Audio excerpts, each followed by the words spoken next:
Kembali lagi bersama kami di channel Seputar Football, channel yang akan membahas informasi seputar sepak bola. Sebelum lanjut ke videonya, silahkan subscribe dan nyalakan lonceng notifikasinya.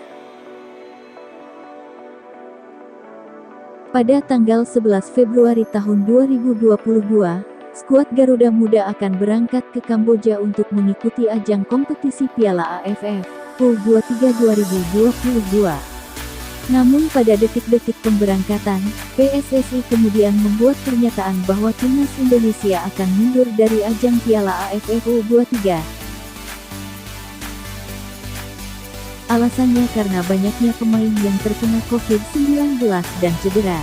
Dengan sangat kecewa para pemain timnas Indonesia harus menerima keputusan dari PSSI.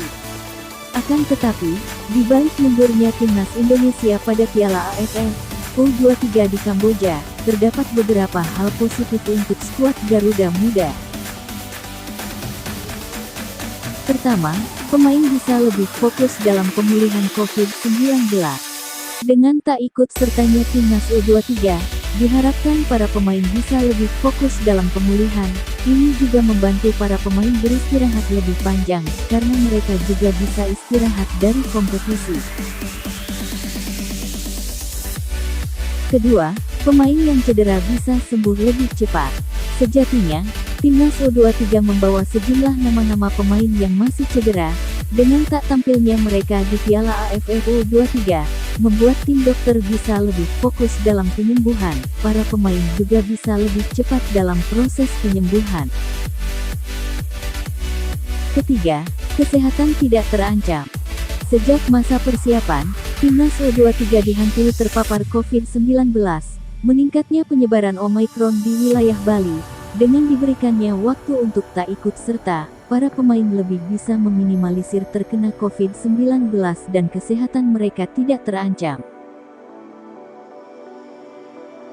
Keempat, Sintayong bisa fokus ke kualifikasi Piala Asia. Dengan absennya di Piala AFF U23, setidaknya meringankan pekerjaan Sintayong, sebab dirinya beserta staf bisa fokus bersiap untuk mengikuti Piala Asia, karena ajang ini akan terselenggara pada Maret tahun 2022.